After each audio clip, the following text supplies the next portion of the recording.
Om Shri Rama Rama Ramedi Rame Rame Manorame Sahasranama Tattulyam Rama Nama Varanane. The repetition of the name of Rama is equivalent to the chanting of the whole of the Vishnu Sahasranama, or the 1001 names of Lord Vishnu. In this podcast, Vanamali is reading from her own book on the life of Sri Rama, known as Sri Rama Lila. May Lord Rama's blessings fall upon all those who listen to this with Shraddha and devotion, faith and bhakti.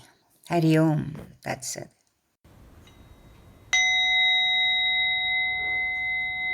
Book 7, Uttarakhanda, The Aftermath, the Best Book. Canto 1, Sita Abandoned. It is in this book of the aftermath that sage Valmiki recounts the whole previous history of Ravana, the king of the Rakshasas. It is also in this book that the painful episode of Rama's repudiation of Sita is told. We may well wonder at the intentions of the sage in doing this. Maybe he wanted to compare the polaric differences in the towering personalities of the two men who loved Sita so passionately. One, the lusty, powerful Rakshasa Ravana, who was prepared to exterminate his entire race, his brothers, his friends, and even his own sons in order to quench his thirst for another man's wife. Next, the divine personality of Rama, who made the heart-rending decision to subdue his passion for his lawfully wedded wife and place his duty to his subjects first, who was prepared to sacrifice the one he loved most on the altar of the cosmic law of dharma, which proclaims that a king should put God first, his country next, and his own personal desires last. Ravana perished with the rest of his tribe, while the land of Kosala flourished under the rule of its saintly king. Thus did many years pass, while Rama reigned with Sita by his side, helped by his beloved brothers and able ministers. There was an Ashoka grove attached to their palace, which was even more beautiful than the one in Lanka.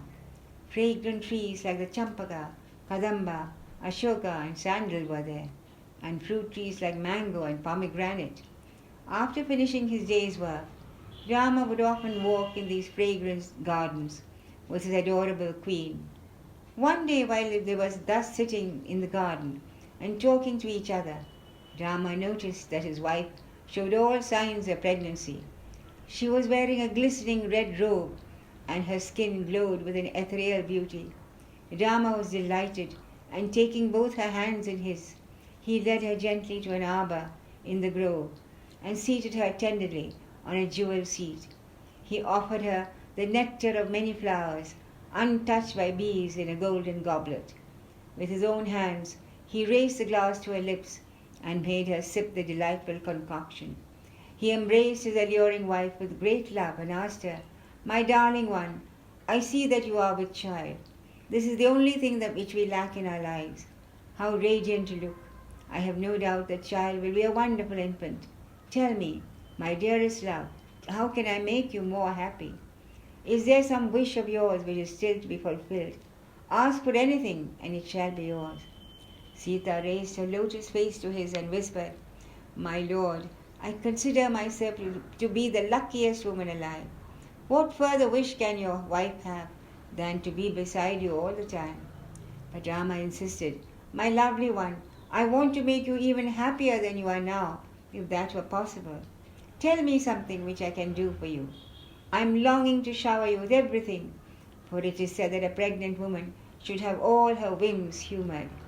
She turned her beautiful eyes on him and said, "Do you remember the forest near Chitrakuta, where we used to wander hand in hand? Do you remember the sages and their wives, and the peace of their hermitages? I have a great desire to go and visit them once again, and eat the wild fruits and roots, and drink the pure waters of the Ganga, and perhaps even stay there for a day or two." Rama looked adoringly at his beloved wife. There was nothing he could deny her. If anything, his love for her had increased with the passing years.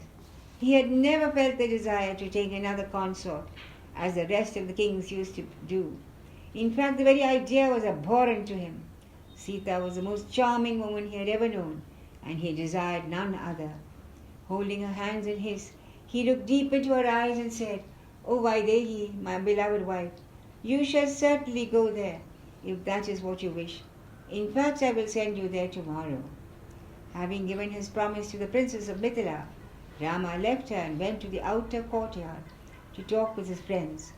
In the course of their light banter, he turned to his friend Bhadra and asked, "Tell me, Bhadra, what do the people say about me and Sita and my brothers? Kings are always a butt of criticism for the common folk." Bhadra folded his palms and said, "Sire, people speak only good about you.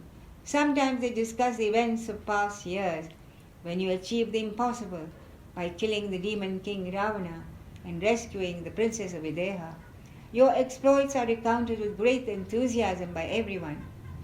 What else do they say, Bhadra? Tell me all. Why do you avert your eyes? Is there something which you feel should not be reported to me? Have no fear. I want to know both the good and the bad. No king can afford to ignore what people say of him. So tell me." In a faltering, low tone, Bhadra said, "They also remark that though your action in having killed the Rakshasa is to be applauded, your conduct with regard to your wife is shameful.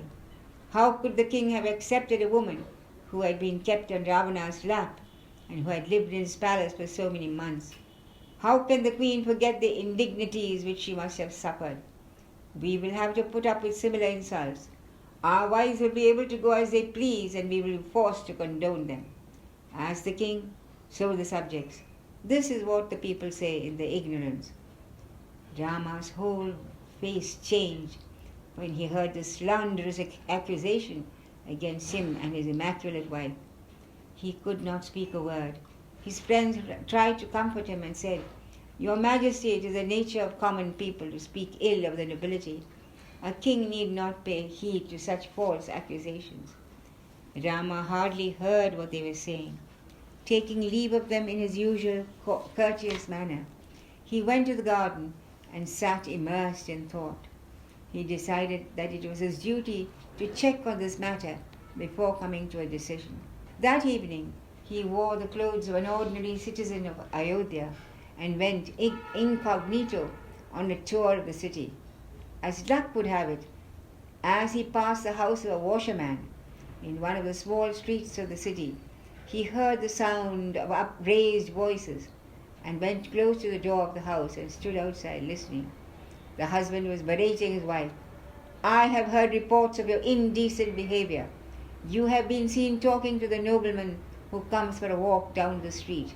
You may go back to your own home. I will not keep you here any longer. I belong to a respectable family and will not keep a loose woman as my wife. You are free to go where you please." The poor woman pleaded that she was totally innocent and had only answered some questions the man had put to her. The washerman replied sternly, "Do you think I am Rama to tolerate such behavior? He is the king and can do as he pleases. But as for me, I will never keep a wife who has been seen with another man." Rama stood riveted to the spot for a few seconds. He felt like a tree which had been struck by lightning. The tender buds and leaves of hope that had sprouted in his heart after the return from Lanka were scorched, and the naked, charred, and blackened branches raised their arms in mute appeal to the heavens. He felt as if his whole body was on fire. All the fresh green leaves had fallen off, and only the stark, bare branches remained. He managed somehow to stagger back to the palace, and going to a private chamber, he requested his brothers to come to him at once. They came immediately and were surprised to see Rama's demeanor. He stood with his back to the door, looking out on the wintry garden. His face was pale, and his eyes had a glazed look as he turned to face his brothers. His hands trembled slightly. Lakshmana knelt before him and said, "Brother, what is it? Tell me, where is the enemy? You know that you have but to command, and I shall obey." Rama spoke in a voice which was drained of all emotion. "Do you know what the citizens are saying about me and Sita?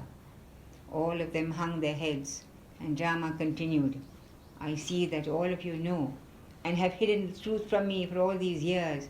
O Lakshmana, you are witness to the fact that I refused to take her back after the war until her purity was proved in the ordeal by fire. Yet these people now talk as if I had done a heinous act. My heart is breaking and I am drowning in sorrow. Yet my duty as a king is clear before me. The first duty of a king is to his subjects and not to himself. Sita is dearer to me than life itself, but I have no choice but to abandon her for the sake of my subjects. Lakshmana, take her away in the chariot with Sumantra and leave her on the other side of the Ganga, near the Tamasa river, where we stayed a long time ago. Just this morning she requested me to take her there. Let her have her wish. She will suspect nothing. Lakshmana jumped to his feet and said, Rama, you cannot do this to her. She is burnished gold, purified in fire. Please do not ask me to do this. I will do anything else you ask, but not this. Don't you know that she is carrying your child in her womb? How can you bear to do this? Can you not wait till the child is born? His face carved out of stone, Rama said in a stern voice. After the child is born, you will say, let her stay while she suckles the infant, and then you will say, let her stay till he is 5 years old, and thus it will go on, and eventually Rama would have betrayed his country for the sake of his own felicity. He continued in a hard, loud voice, I do not want to hear another word from any of you. I want none of your advice. I am your king, and I demand only implicit obedience. For a few stunned moments, there was absolute silence, except for Rama's heavy breathing, due to his effort to suppress an emotion which threatened to overpower him. At last, ashen in hue and mask-like face, he said, Go, Lakshmana! Leave her in a secluded spot on the banks of the Tamasa river, near the holy Ganga, close to some of the hermitages, and return immediately. Do not wait to talk to her. Do not try to explain anything. Let her think the worst of me, or else she will die of a broken heart. Do not look at me so accusingly. Anyone who objects to my decision is my bitter enemy. Take her away this very instant, O Lakshmana. If I see her even once, I am doomed. I will be unable to carry out my own command. If I see her fawn-like gaze fixed on me with a beseeching look, I will be lost, and not at all the slander in the world will be enable me to let her go. So go now, go before my heart fails me, before my emotion weakens my adamantine resolve. Why do you hesitate? It is I, the king of the country, who is commanding you. His brothers could not speak a word. Lakshmana cursed his luck for having been chosen to carry out this terrible command. His eyes brimming with tears, Rama stumbled out of the room and went to an enclosed spot in the garden where he would not be able to see Sita. He spent the whole night in the garden, keeping a lonely vigil with the stars.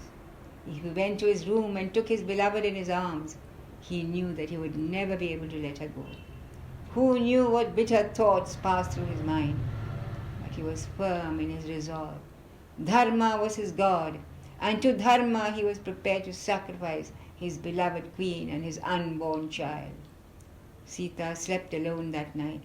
She wondered at her lord's absence, but then she thought it must be because he was held up with some official matters. Like a child, she was excited at the thought of the treat in store for her on the morrow. Some of the happiest moments of her life had been spent in the forest with her loving husband, and she was eagerly looking forward to spending at least another night in the hermitage with the loving wives of the sages. She had already tied up a small bundle of gifts for the ashramites and their wives, and she was ready to go when Lakshmana arrived. Without looking at her, he said in a voice which was totally drained of emotion, The king, your husband, has commanded me to fulfill your desire to visit the Ganga and the hermitages of the sages. Are you ready to leave? Sita was delighted and happily accompanied him to the waiting chariot. It was a grim twosome which set out in the pearly mist of the morn.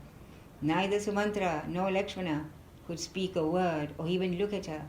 Sita alone was full of cheer, She turned round for a last look at the sleeping town, not realizing that it was indeed her last look. Suddenly her heart has misgivings. Everywhere she saw ill omens. Her right side and eye were twitching, and she felt weak all of a sudden. In an agitated voice she said, "O son of Sumitra, tell me, is all well with your brother? I have not seen him this morning. Where was he in the night? I fear something inauspicious has happened." In a choking voice, Lakshmana said, "The king, your husband, is quite well. He gave orders that you should have an undisturbed night, since you had to undertake a strenuous journey in the morning. He told me to wish you well. More than that, he could not say." By afternoon, they reached the banks of the river Gomati and camped at one of the ashramas. Next morning, they went forward in the chariot and reached the banks of the holy river. Here, Lakshmana could contain himself no longer and broke down and wept like a child. "Why are you crying, Lakshmana?" asked Sita. "You are making me depressed. I have been longing to come here, and now that you have brought me here, you make me sad by your weeping. Is it because you have been parted from Rama for 2 days? Then what about me? How much should I cry? I cannot endure life without him. Come, let us hurry and go to the ashrama and distribute our gifts, and then I will return too. I too am beginning to feel somewhat uneasy. I fear something is wrong with my lord." Wiping his eyes, Lakshmana brought a boat and escorted Sita to the opposite bank. He then fell at her feet and sobbed his heart out. Sita was really disturbed at the sight. "Tell me, Lakshmana, what is the matter? Has something happened to my dear husband? Why didn't he come? I was hoping he would come with me." Till the end, her one thought was for him who was her all. She never dreamt that the misfortune with the omens foretold was coming to her. Eyes full of tears, Lakshmana looked pleadingly at her. "My noble queen, forgive me for what I have to do. Rama has entrusted me with the ignoble task of abandoning you here. Better for me to have died rather than carry out this command of his." So saying, he prostrated himself before her. Sita bent down and gently lifted him up. "What is it, Lakshmana? What is the reason for my husband's sudden decision?" She could not believe that she was hearing rightly. "Rumours are afloat everywhere, my lady, about you and about him. I cannot tell you all. He forbade me to tell you anything. All I can say is that his heart broke when he heard the vile accusations against you. But he is a king. He is Dharma incarnate. The king's duty always is to safeguard the interests of his subjects. Forgive him and forgive me also, gracious Queen of Ayodhya. I can say no more. Night is fast approaching. How can I bear to leave you here all alone, with none to protect you? Rama never left you even for a minute without asking me to guard you. The only time we both left you was when the wicked king of the demons came and abducted you. Now, who is there to look after you? May your mother the earth give you all protection. May the sky be your canopy. May this holy river look after all your wants. My lady, remember, you are carrying the seed of the Ikshwaku line in your womb. It is your duty to safeguard it at all times." Lakshmana was frightened that in her agony, Sita might do some harm to herself. Sita looked like a frightened deer, listening to Lakshmana's words, and then said in a bewildered tone, "What sin have I committed that for no reason of mine my husband should repudiate me twice? Surely I was born for sorrow. Grief alone seems to be my constant companion.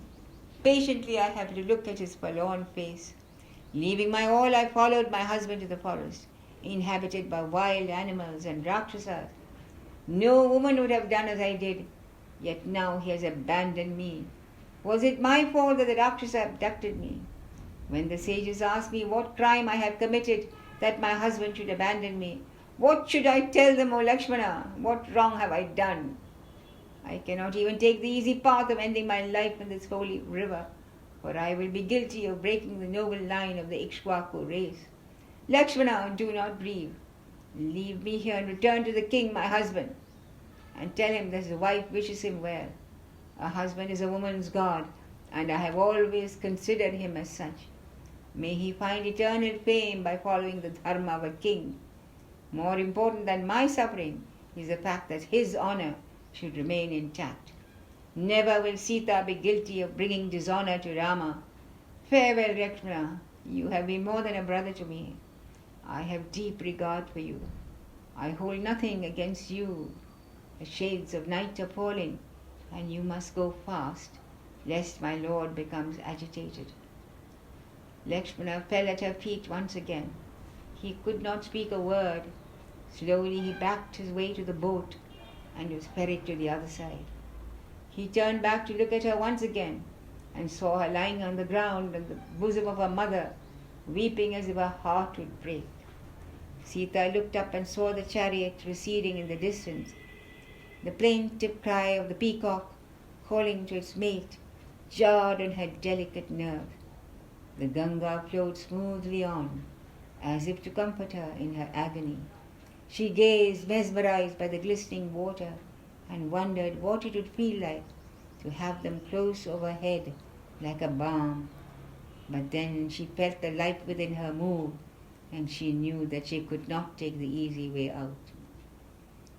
Thus ends the first canto, called Sita Abandoned, of the Uttarakhanda in the glorious Ramayana of the sage Valmiki. Hari Om. That's